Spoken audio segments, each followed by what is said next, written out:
두 번째 하겠습니다. 지난번에 내가 만일 내 하나님 여호와의 말씀을 순종하지 아니하고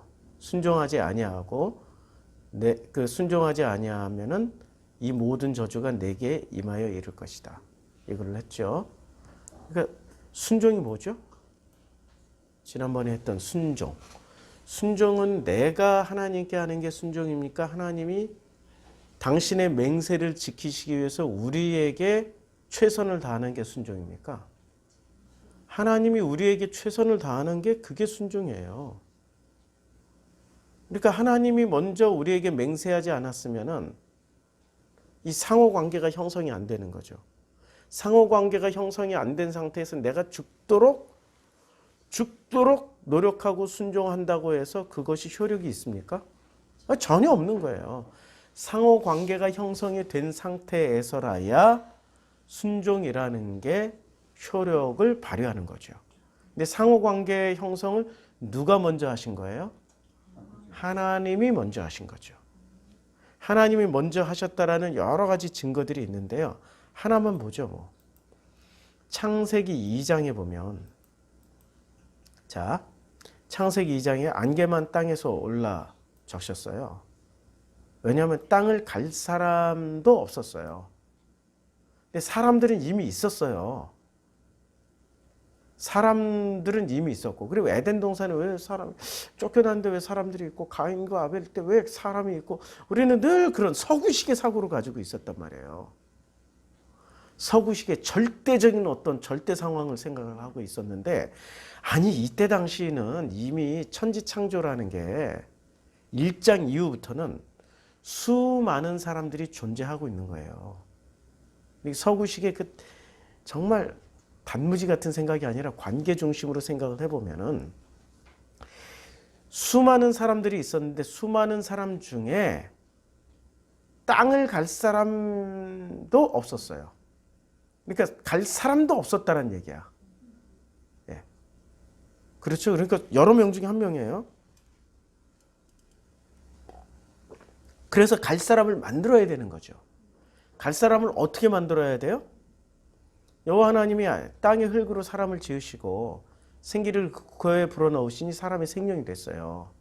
그러니까 지금 사람을 만드는 장면이 몇 번 나와요? 창세기 1장과 2장에서 3번 나오죠. 1장에서는 창세기 1장 26절 27절에 나오잖아요.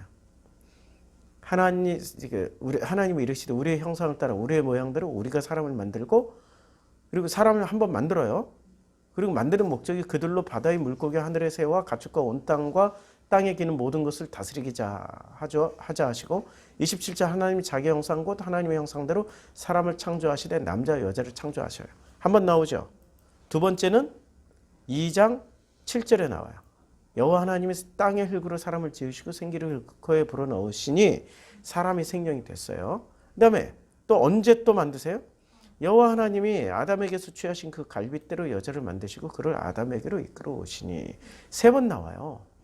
3번 나오는데 3번 다 똑같은 얘기를 하는 겁니까? 아니면 각각 다른 정보를 주시는 겁니까? 예, 각각 다른 정보를 주시는 거죠. 똑같다라고 생각했던 게 서구 신학이에요. 절대화를 시키는 거예요. 1장에 무조건 다 꿰어 맞추는 거예요. 아니거든요. 다른 상황과 조건이 지금 발생했잖아요. 다른 상황과 조건이. 그렇죠? 1장에서 창조된 인간은 어떻게 돼요? 천지와 만물이 다 이루어져요. 그러니까 천지와 만물이라는 게 하늘과 땅 사이에 전쟁이 다 완성된 거예요. 전쟁이 완성되니까 하나님이 그가 하시던 일을, 그러니까 누가 맹세했어요? 하나님 맹세했기 때문에 하나님이 일을 하신 거죠. 그러니까 하나님이 맹세했고 하나님이 일을 하셨죠. 그것이 순종이에요. 누구에 대한 순종? 당신 자신에 대한 순종이에요. 인간에게 순종한 게 아니고, 아니 하나님이 인간에게 순종하면 안 되죠. 그러면 인류사가 어떻게 되겠어요? 온 우주가 어떻게 되겠어요?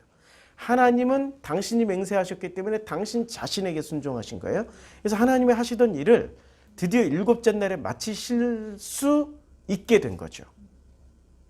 왜냐하면 천지 사이에 전쟁이, 만물이 전쟁이에 모든 전쟁이 완성이 됐으니까 하나님은 비로소 그가 하시던 일을 일곱째 날에 마치시고 그가 하시던 모든 일을 그치고 일곱째 날에 안식하니까 누가 일을 해야 돼요? 그 다음에는 누가 일을 하게 되냐고. 하나님이 당신 자신에게 맹세하신 것을 성실하게 이행하고 지켰어요. 이것을 본 체험한 체험하게 된 그 인간이 일을 하니까 하나님이 이제 쉬셔도 되는 거예요. 자, 맹세라는 개념을 다시 설명하기 위해서 지금 이 개념으로 들어왔는데, 순종. 우리는 이제까지 순종을 2가 있어요. 1은 인간이 하나님께 하는 걸 순종이라고 생각을 했어요. 이걸 진짜 순종, 참 순종이라고 그래요. 이걸 순종이라고 생각했죠. 아니고요. 지금 토라를 보니까 창세기, 출애굽기, 레위기, 민수기, 신명기를 보니까 하나님이 하나님에게 맹세를 하셨어요. 맹세. 그래서 맹세하신 것을 지키는 것이 하나님이 하나님 자신에 대한 순종이에요. 그런데 이 순종을 누가 학습을 해요? 나라는 인간이 사람 나가 이 과정에 며칠 동안? 7째 날 동안, 첫째 날부터 7째 날 동안 학습을 해요. 과정 가운데서 배운다고. 배웠죠? 배웠으면 이제부터 우리는 하나님이 하셨던 것처럼 하나님의 아들이 된 거죠. 그럼 하나님이 하셨던 것처럼 아들이니까 그대로 해야 될 거 아니에요. 그대로 하겠죠. 그대로 할 수 있으니까 누가 쉬어요? 아니, 열심히 일했던 분이 쉬는 거지 인간이 쉬는 게 아니라고. 지금 이 주체는 하나님이 쉬는 거지 인간이 쉬는 게 아니에요. 맞죠? 그런데 유대인들은 인간이 쉬어요? 하나님이 쉬어요? 지들이 쉬잖아. 엘리베이터 단추도 안 눌러. 아르헨티나에서 우리 집사님, 이 집사님이 그러잖아요. 안식일만 되면은 엘리베이터 의뢰이 알아. 유대인들하고 같이 같은 아파트에 사니까 유대인들이 이런데, 그러면 그 사람이 몇 층에, 이게 한두 번 경험한 게 아니니까 몇 층이라고 말을 해도 안 돼. 이러면은 알아서 눌러. 걷는 것도 일이니까. 걸어 올라가는 것도 일이니까. 예, 그런 식으로 따지면은 집구석에 앉아가지고 숨만 쉬고 있어야 돼. 숨 쉬는 것도 일이잖아. 숨 쉬는 것도 일이잖아. 숨도 쉬지 말아야지. 예. 그러니까 유대인들이 안식일에 대한 규정을 잘못 해석한 거죠. 토라를 줬음에도 불구하고 토라를 이해를 못한 거예요. 토라에서는 하나님이 안식을 취하고 우리는 하나님이 하시던 일을 이렇게 그대로 떠안는 게 우리의 안식이 된다는 얘기예요. 하나님의 안식과 우리의 안식이 완전히 달라요. 근데 우리는 그 하나님의 안식과 우리의 안식을 착각을 하고 있는 거죠. 하나님의 안식이에요. 오늘 본문에서는 하나님이 그가 하시던 일을 7째 날에 마치시니까 우리가 이제 그 하나님의 아들들이, 하나님의 자녀들이 바톤 터치를 받아. 그래서 하나님처럼 하나님이 하나님 자신에게 순종했던 것처럼 이제는 우리는 하나님이 아들들 혹은 자녀가 되어 있기 때문에 하나님이 하셨던 이 맹세를 이행하던 이 방식대로 우리가 뭐를 하게 돼요? 순종을 하게 돼요. 그게 순종이 되는 거죠. 그렇죠? 근데 이런 도식은 아니라는 거야, 지금. 1번 도식은 아니야. 인간이 무조건 하나님을 맹목적으로 그냥 따라가는 거, 명령을 듣는 게 그게 순종은 아니라는 거야. 이게 2번이 되고 나서야 비로소 1번이 성립되는 거죠. 이해가 되는 거죠? 2번이 되고 나서 1번이 성립되는 거예요. 그래서 그가 하시던 모든 일을 그치고 7째 날에 안식을 하세요. 그래서 하나님이 그 7째 날을 복되게 하셨어요. 거룩하게 하셨어요. 복되게 하고 거룩하게 하셨어요. 자, 복되다 거룩하다라는 말이 굉장히 중요한 말인데 1장에서 언제 복되고 거룩하게 하셨어요? 아니, 우리의 모형대로 우리의 사람을 만들고 그들로 바다의 물고기, 하늘의 새와 가축과 온 땅과 땅에 기는 모든 것을 다스리게 하기 위해서 뭐를 하셔요? 하나님이 하나님이 그들에게 복을 주시며 언제 복을 주셔요? 인간이 비로소 뭔가를 할 수 있게 하기 위해서 복을 주시는 거 아니에요. 복의 개념이 이게 복의 개념 아니에요. 복의 최초의 개념. 복의 성경에서 나온 최초의 복의 개념은 뭐예요?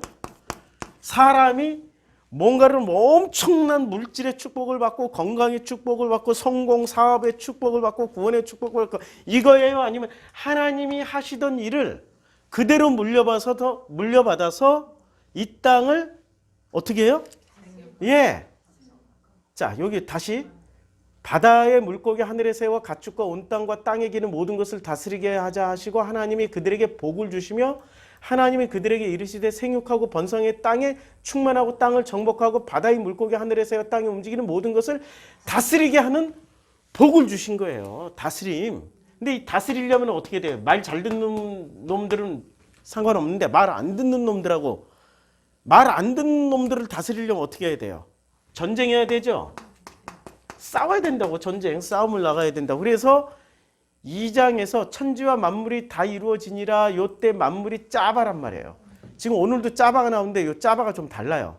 여기서 이제 오늘 이 저주가 여기서 보면은 내게 명하는 게 여기 짜바란 말이에요. 짜바, 짜바예요. 근데 여기 달라요. 창세기 2장 1절에서 나오는 짜바하고는 그래서 요게 만물이 요게 짜바인데 여기 레시하고 요게 베이트하고 요게 달라요 지금. 요거는 베이트예요. 짜바예요. 발음은 똑같아. 짜바. 짜바인데 내용 발음은 같은데 글자가 달라요. 글자가 다른 이 짜바의 번역을 보자고요. 창세기 2장 1절만 만물이라고 번역했지 21장부터는 군대 그 다음에 군대 출애굽기 군대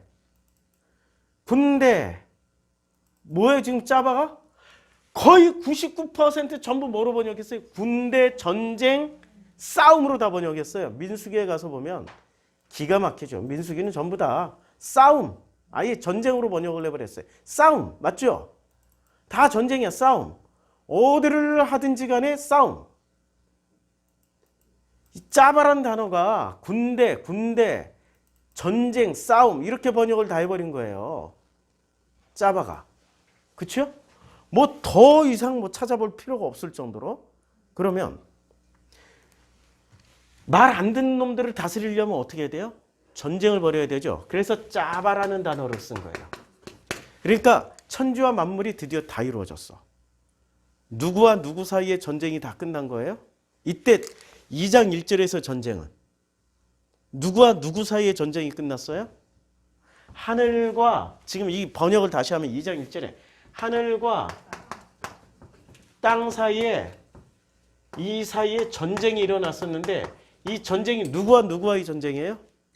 첫째 날부터 일곱째 날까지 여섯째 날까지 전쟁이 누구와 누구와의 전쟁이었냐고요. 하나님하고 누구와의 전쟁이에요? 예? 하나님과 피조물과의 전쟁이었죠. 아니 이제까지 피조물과의 전쟁이었잖아요. 근데 이 피조물과의 전쟁을 하나님이 직접 싸울 필요가 없죠. 아니 싸우지 않아도 돼. 하나님은 그냥 다 끝내버리면 돼. 끝내버리고 새 창조해버리면 된다고. 그런데 새 창조를 안 하시고 요 전쟁을 할 수 있는 대신할 수 있는 누구를 만들어요? 여섯째 날에 사람을 만들어서 어떻게 해줘요? 인수인계를 해줘요. 인수인계 해줄 때 뭐를 하면서 인수인계 해줘요? 사람에게 복을 내리면서. 그러면 복을 내려준 목적이 뭐예요? 전쟁하라고. 그러면 우리는 이 모든 피조물과 하나님을 대신해서 전쟁을 해야 돼. 근데 이 피조물이 겉으로는 피조물이고 속 내용물은 뭐예요? 속 내용물이 있을 거 아니에요. 속 내용물은 뭐냐고요? 자, 심령이 가난한 자는 복이 있나니. 내용물은 전부 어디서 일어나요? 마음에서 일어나는 거라고. 마음에서 일어나는 것을 그래서 구약 성경을 땅으로 읽어야 된다고요. 땅으로. 아니 마음 이꼴 땅이라고. 땅이 이꼴 마음이고. 자, 다시 돌아가요. 이게 검은 걸로 하니까 잘 안 보이죠. 하얀 걸로 할게요. 다시 돌아가면 창세기에서 볼 때, 자, 드디어 하나님이 뭐로 만들어요? 예? 여기서는 하나님이 우리의 형상을 따라 우리의 모양대로, 그다음에 하나님이 자기 형상고 하나님의 형상대로 사람을 창조하셨어요. 여기서는 재료가 나와요, 안 나와요? 안 나오죠. 안 나오죠. 근데 2장에서 사람을 창조할 때는 재료가 나오죠. 뭐로 만들어요? 땅의 흙으로 사람을 지으시고, 그러니까 땅의 흙으로 지으셨는데 땅의 흙이 뭐예요? 이게 뭐가 된 거예요? 마음. 마음이 됐어요. 그래서 마음을 이제 그 마음에 이제 사람을 지으시고 마음을 가진 인간에게 생기를 불어 넣어 주셔요. 이걸 생명이 되셨다. 이걸 성령을 불어 넣어 주셨다라고 학자들은 설명하잖아요. 그래서 어떻게 돼요? 땅에 비를 내리지 아니하셨고, 그러니까 땅에 비를 안 내렸어. 이사야에서 말씀하시잖아. 하늘에서 비가 내리고 비와 눈이 내리면은 내가 그 목적을 성취하고 나서야 반드시 아버지께로, 내게로 다시 돌아온다고. 하나님께로 다시 돌아온다고. 그럼 땅에 비를 내린 목적이 뭐예요? 그 땅을 어떻게든 뭔가 소출이 나게 하는 목적이 있을 거 아니에요. 그 땅에서 무슨 소출이 나야 돼요? 마태복음 5장의 소출이 나야 된다고요. 예, 심령이 가난해지면 어떻게 돼요? 천국이, 그 다음에 위로라는 소출, 그리고 애통이라는 소출이 나오고 온유라는 소출이 나와야 되고, 의에 줄이고 목마르는 소출이 나야 되고, 긍휼하는 소출이 나와야 된다고요. 마음이 청결해지는 소출이 나와야 되고, 화평케 하는 소출이 나와야 된다고요. 그렇죠? 그게 이루어지고 나서 비로소 어떻게 해요? 다시 아버지께로 되돌아간다고. 그렇죠? 그리고 땅을 갈 사람이 없어. 그러니까 마음에 비를 내리지 아니하셨고 그 마음을 갈 사람도 없었어요. 그래서 그 마음을 갈 사람을 이제는 어떻게 돼? 6째 날이 끝났고 7째 날로 당신은 안식에 들어갔고, 그걸 대신해 줄 수 있는 사람을 만드신 거죠. 대신해 줄 수 있는 사람 만들기 때문에 뭐로 만들어야 돼요? 마음으로 만든 거야. 아니면 그냥 심플하게 읽으면 돼. 마음으로 사람을, 그러니까 사람 이꼴 뭐예요? 마음을 가진 존재라고요. 마음을 가진 존재가 되고, 게다가 그 마음 안에 하나님과 함께 하실 수 있는 성령을 받아요. 이게 지금 성령이 우리 안에 계시다라는 것은 어떤 거예요? 성령이 어디 계세요? 내 몸에 계셔요? 마음에 계셔요? 마음에 계시죠? 그래서 워치만리 계열로 설명하면 워치만리, 위트리스리 뭐 이런 사람들은 전부 다 이걸 마음을 뭐라고 희한하게 전부 다 영, 혼영, 혼과 영, 혼영, 육으로 다 설명을 하는데, 이게 바로 서구인, 분명히 워치만리는 중국인이야. 그런데 신학하는 방법이 전부 다 서구인의 방식을 가지고 해버렸어. 이렇게 짝퉁 중국인. 무늬만 중국인, 실제로 내용물은 서구인. 그 후손들이 지금 헤매고 있는 거지. 엄청나게 많은 숫자들이. 동양인은 하나로 보는 눈이 있는데, 워치만리는 그럴 수밖에 없는 게, 워치만리의 그 고백에 따르면 자기가 이 복음을 깨닫기 위해서 수천 권, 수만 권의 책을 읽었다고 그래요. 전부 다 무슨 책이요? 서구인들의 책. 그러니까 뇌 구조가 서구인으로 바뀌어서 이런 영혼육으로 3분법으로 분리해가지고 하는 거죠. 이런 거 어디 있냐고. 성경에서는 땅, 마음 하나, 이 마음 하나 바뀌어서 가는 거예요. 마음 하나. 그래서 생기를 그 코에 불어넣으신 사람이 생명이 됐어요. 그러니까 이 마음에 누가 머물러야 돼요? 마음이니까 하나님이 머무를 수 있는 거예요. 성령이 머무를 수 있는 거예요. 그것을 성전이라고 하는 거죠. 마음에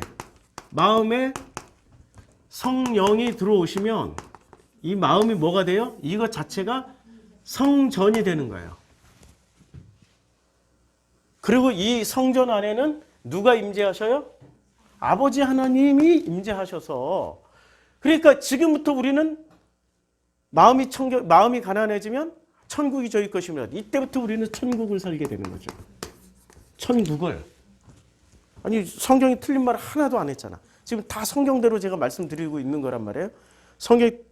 자, 그래서 여호와 하나님이 이제 보세요. 생기를 그 코에 불어넣으신 사람이 생명이 됐어요. 그 사람을 어디다 넣어요? 동방의 에덴이 있었어요. 에덴이 있었고 그 에덴에 동산을 창설하세요. 근데 에덴은 어디라고요? 예, 비옥한 초승달 지역이라고요. 에덴이 어디냐? 아주 뭐 간단해요. 그냥 에덴은 비옥한 초승달 지역. 비옥한 초승달, 예. 비옥한 초승달 지역. 예. 요게 에덴이에요.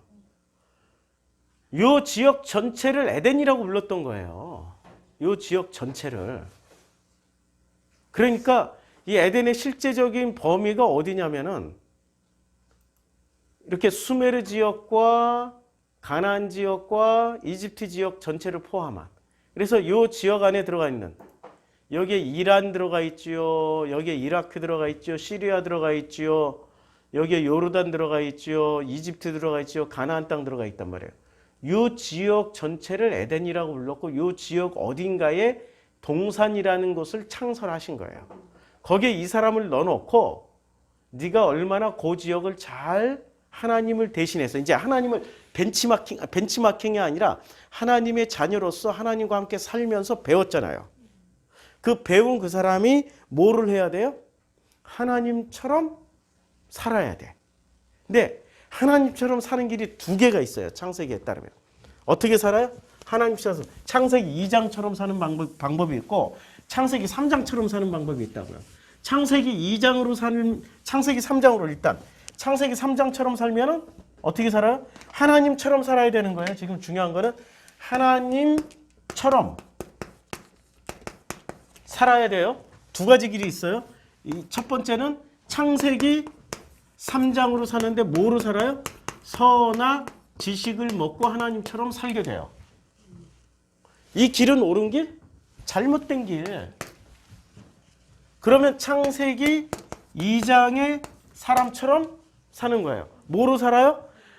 1장부터 시작해 1장이 나오는 첫째 날부터 일곱째 날까지를 체험한 사람이 이것을 야다라고 그러는 거예요. 이게 야다. 이렇게 체험한 것을 야다. 일평생 살면서 하나님과 동행하면서 하나님과 함께 살았던 야다. 이 야다를 제일 잘했던 사람이 누구예요? 야다를 제일 잘했던 사람. 누가 있을까요? 이 야다로 살았던 사람. 창세기 5장이 나오잖아요. 자, 누가 나와요? 창세기 5장에? 예, 에녹. 에녹은 65세에 무드셀라를 낳고 무드셀라를 나오는 300년 동안 하나님과 동행하며 자녀들을 낳았으며 그러니까 이 야다의 과정을 제일 잘했던 사람이 창세기에 보면 에녹이 나오는 거예요. 그래서 에녹은 죽지 않고 이미 하늘나라를 누리고 살고 있었으니까. 그렇죠. 그래서 동행하며 자녀를 낳았으며 에녹이 하나님과 동행하더니 하나님이 그를 데려가심으로 세상에 있지 아니하더라.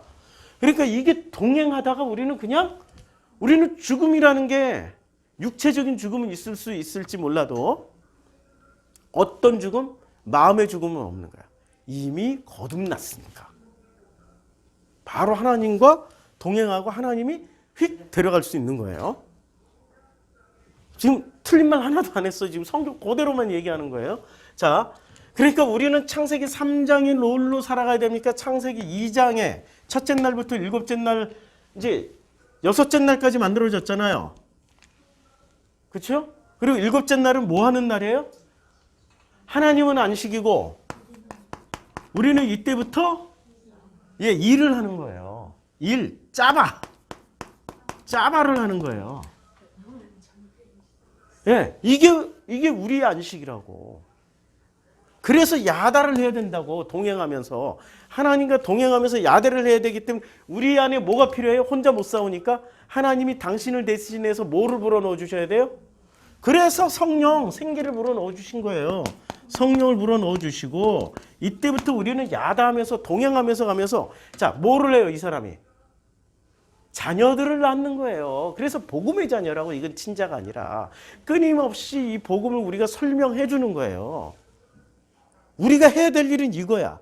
하나님처럼 돼서 심판하는 게 아니라 하나님이 하셨던 일은 첫째 날부터 여섯째 날까지 우리들을 붙잡고 뭐를 했어요?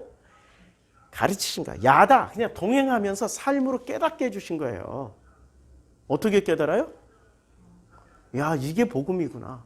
이게 하나님이 우리를 만드신 목적이구나. 이게 하나님이 우리랑 동행하신 목적이구나.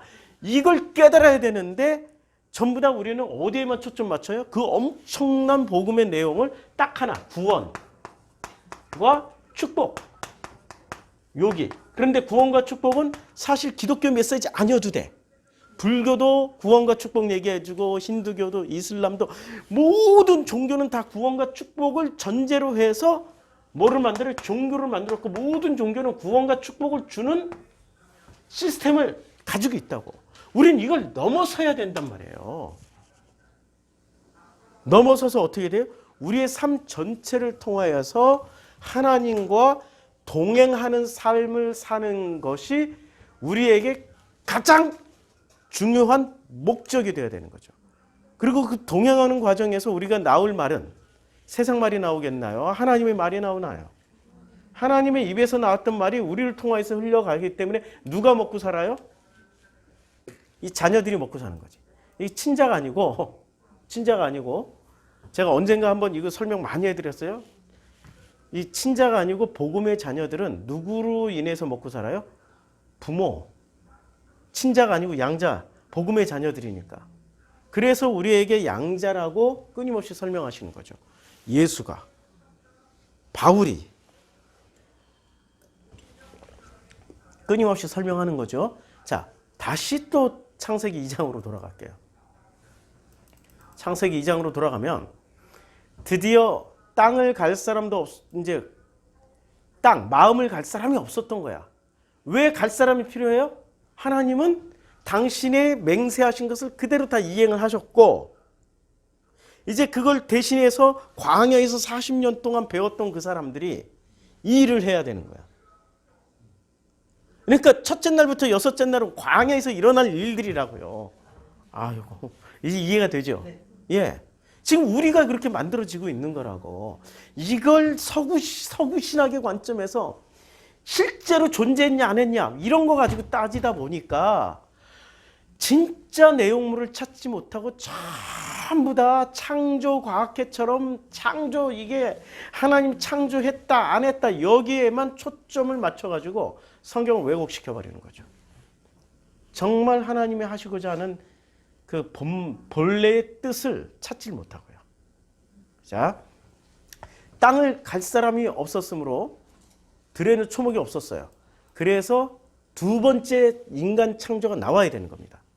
땅의 흙으로. 그러니까 마음으로. 사람을 만들었는데 이 사람은 마음을 가지고 태어난 인간이 됐어요. 그 마음을 온전하게 보존하시기 위해서 코에 생기를 불어넣으셨으니 성령 충만한 사람이 된 거예요. 그래서 여호와 하나님이 그 동방의 에덴에, 이제 에덴이 있었고 그 안에 동산을 창설하시고 그 지으신 사람을 거기다 뒀어요. 거기에 두고 그 땅에 보기에 아름답고 먹기에 좋은 나무가 나게 하신 동산 가운데는 생명나무 선악을 알게 하는 나무가, 그러니까 나무가 요때는 단순데 요 나무 안에 나무 하나가 생명 선악을 다 품고 있는 거야. 그러니까 문제가 안 돼 이미 이 사람에게는. 그리고 강 설명이 있잖아요. 둘째 강.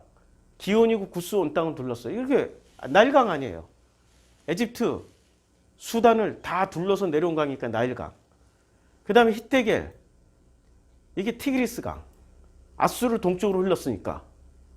그렇죠? 티그리스 강. 그 다음 넷째 강은 유프라테스 강. 그러니까 그 에덴이 어디 있어요? 요게 에덴이에요. 티그리스 강, 유프라테스 강, 나일 강. 요 에덴의 어딘가에 동방을 창설하시고 거기다 두고 네가 나를 대신해서 이제는 잘 배웠잖아. 그러면 최소한 누구처럼 에녹처럼 할 것이다라고 기대를 한 거예요. 근데 창세기 2장에서는 했어 진짜. 그래서 여호와 하나님이 그 사람을 이끌어서 에덴 동산에 두며 그것을 경작케 했어요. 그리고 어떻게 했어요?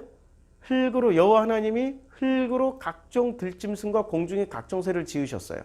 왜 흙으로 지었을까? 1장에서는 흙으로 이렇게 안 나오는데. 들짐승과 공중의 새도 뭐가 있는 거예요? 그러니까 마음을 가진 인간들을 분류를 한 거야. 이러면 또 서구는 저거 봐. 흑인이니까 저거 노예가 돼도 돼. 저거 들짐승과 새니까 저거 이방인들이야. 다 죽여도 돼. 식민지 만들어도 돼. 이런 식으로 해석을 한다고. 마음에 성령이 있고 지금 하나님이 직접 만들었잖아요. 그렇죠? 근데 무슨 차이가 있어요? 하나님 흙으로 만들었다, 하나님 직접 만들었다. 근데 무슨 차이가 있어요? 생명이 있다 없다만 차이가 있는 거잖아. 그러면 그 생명이 없는 그 각종 들짐승과 새에게 생명이 불어넣어진 인간이 어떻게 해야 돼요? 그들에게 뭐를 해줘요? 이름을 붙여줘. 이름을.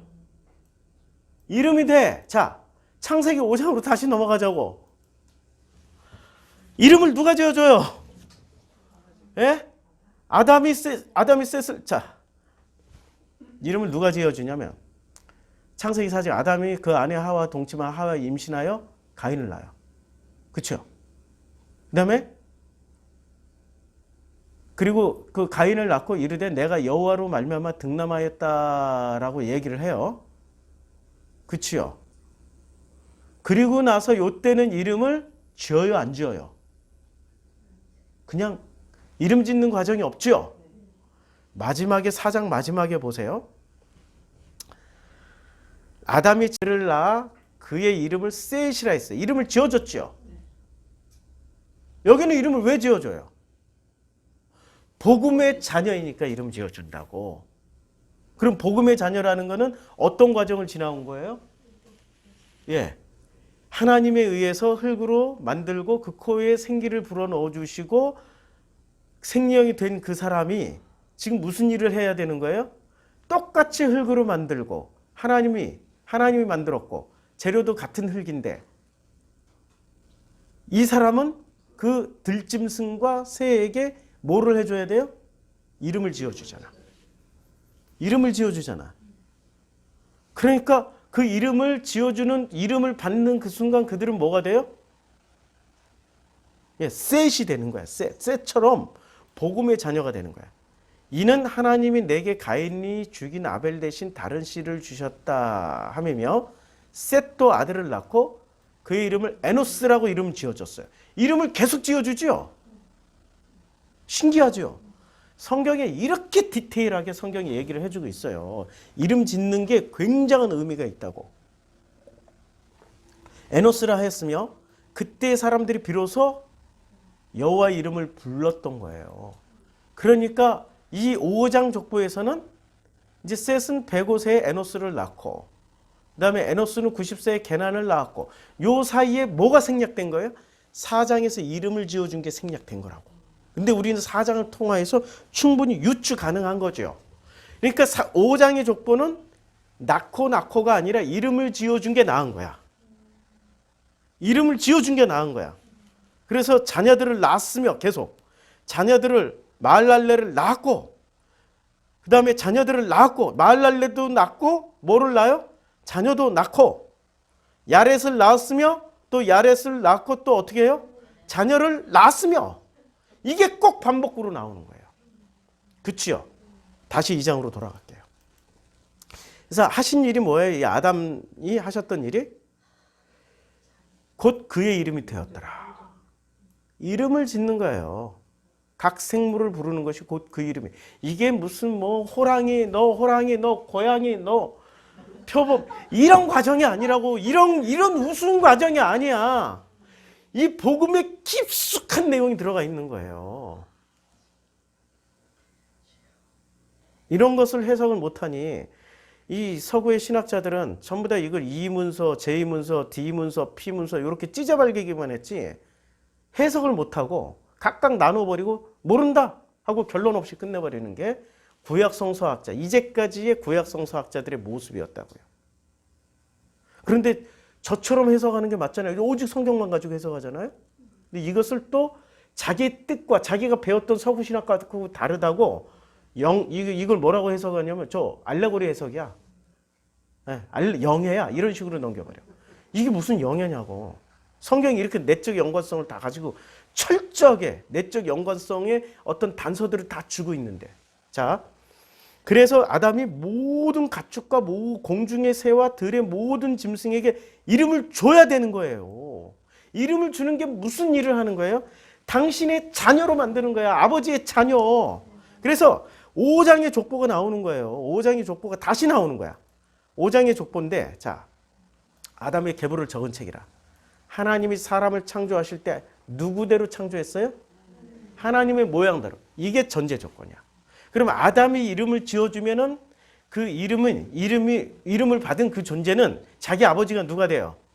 아담이 되죠. 그럼 아담의 아버지는 누구예요? 하나님. 그러면 이 이름을 받은 사람은 이 받은 들짐승이나 새나 각종 가축이나 이런 것들은 누가 돼요? 하나님의 아들이. 하나님의 아들이 되는 거죠. 이것을 어디서 보여줘요? 하나님의 아들이 되는 것을. 그래서 마태복음의 족보가 나오고, 마태복음의 족보는 아브라함과 다윗의 자손 예수 그리스도의 계보라. 그렇죠?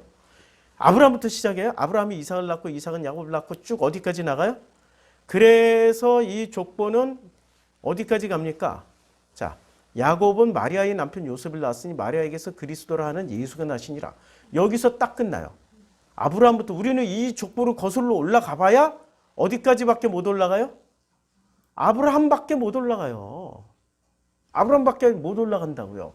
그래서 이 아브라함의 후손이라고 믿고 있는 유대인들을 깨야 돼. 왜냐하면 이 유대인들은 누구의 자손이에요? 아담의 자손이잖아요. 근데 이 사람들은 끝까지 뭐라고만 믿어요?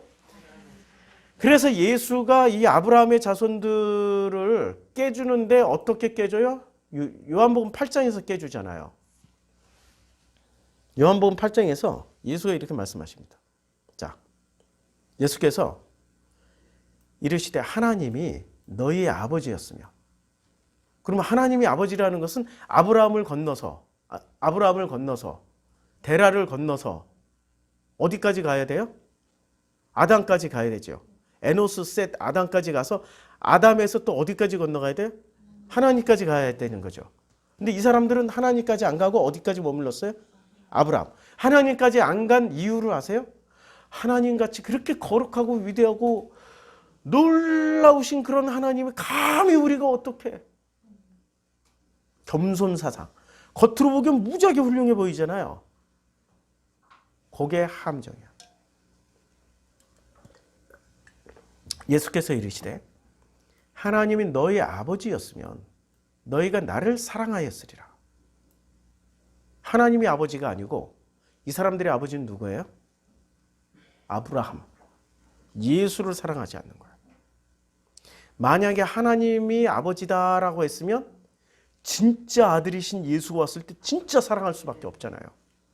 이는 내가 하나님께로부터 나와서 왔습니다. 누구로부터 왔어요? 족보를 아브라함으로 읽지 않고 그냥 하나님으로 바로 이어버린 거예요. 나는 스스로 온 것이 아니요 아버지께서 나를 보내신 것이다. 여기까지 이해가 되죠? 그렇죠? 그리고 너희는 너희 아비 마귀에게서 났어. 너희가 믿고 있는 그 아브라함이 너희 식으로 믿으면 그게 마귀가 되는 거야. 이게 지금 양면성을 가지고 있는 거예요. 이렇게 서구인들은 절대화를 시키잖아요. 죽었다 깨나도 이해를 못해. 호랑이를 밀림에서 만나면 호랑이는 맹수가 돼요. 근데 호랑이를 서커스단에서 딱 만나면은 호랑이는 원숭이 수준밖에 안 돼. 호랑이를 동물원에서 만나면 호랑이는 토끼나 고양이 수준밖에 안 돼. 또 호랑이를 밀림에서 만나면 호랑이는 맹수야. 나를 잡아먹을 수 있는 맹수가 된다고. 아브라함을 어디다 갖다 놓느냐에 따라서 유대인들에게 갖다 놓느냐 아니면 예수 앞에 있는 아브라함이냐에 따라서 아브라함은 마귀도 됐다. 하나님의 아들도 될 수 있는 거예요. 이해가 되는 거죠. 이제 우리 동서양을 배우니 이런 게 보이는 거죠. 지경이 넓어지는 거예요. 지경이.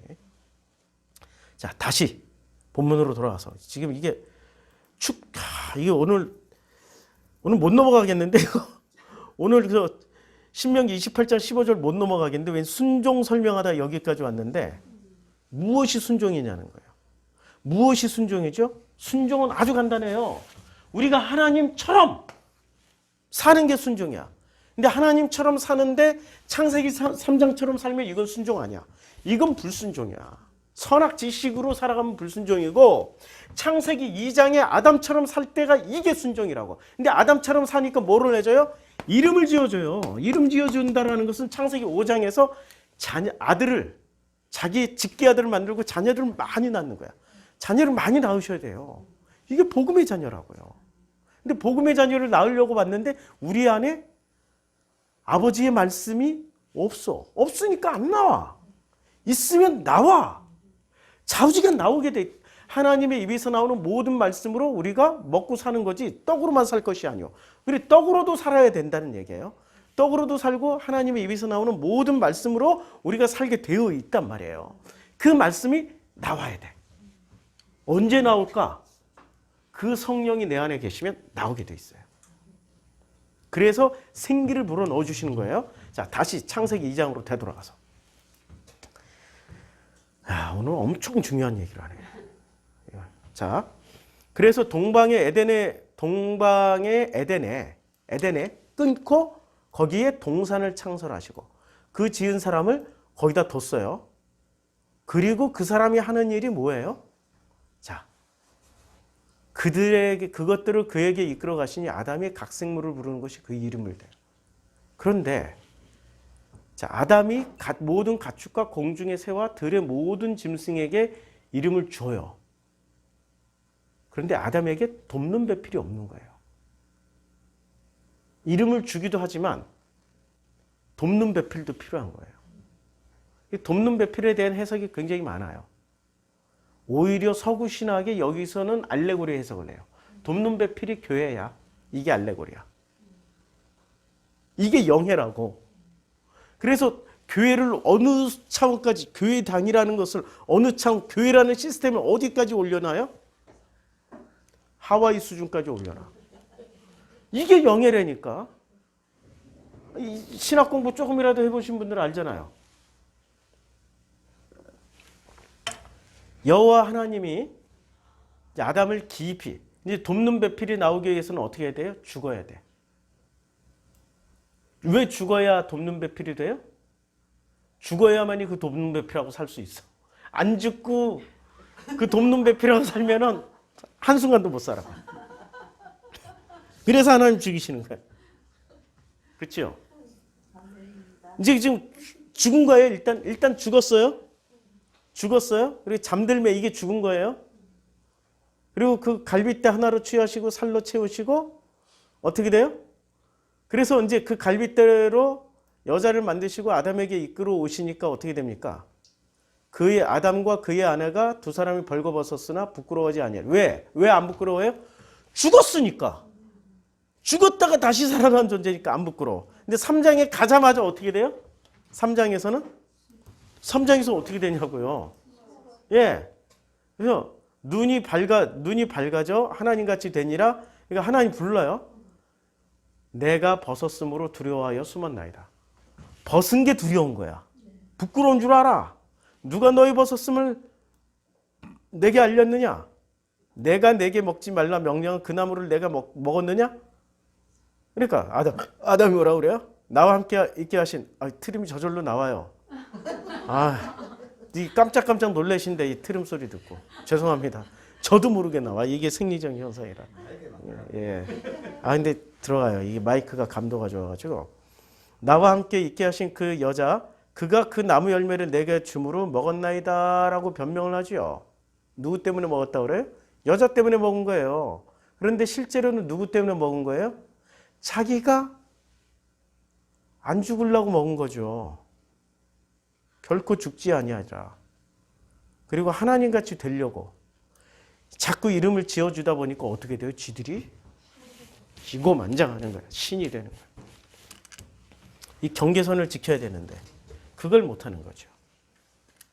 그래서 홀라당 따먹는 거예요. 다시 이제 본문으로 마무리를 신명기로 다시 돌아와서 신명기 28장 15절에 지금 순종이라는 이 단어 하나에 지금 우리가 말씀을 나누고 있는데 순종은 뭐죠? 다시 정리하면 순종은 우리가 하나님께 절대 복종하는 게 순종인가? 하나님이 하나님 자신에게 맹세하신 것을 이행하는 게 순종인가요?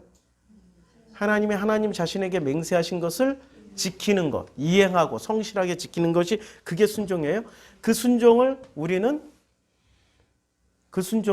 갈빗대에서 나왔던 여자처럼 다 지켜보는 거 아니에요.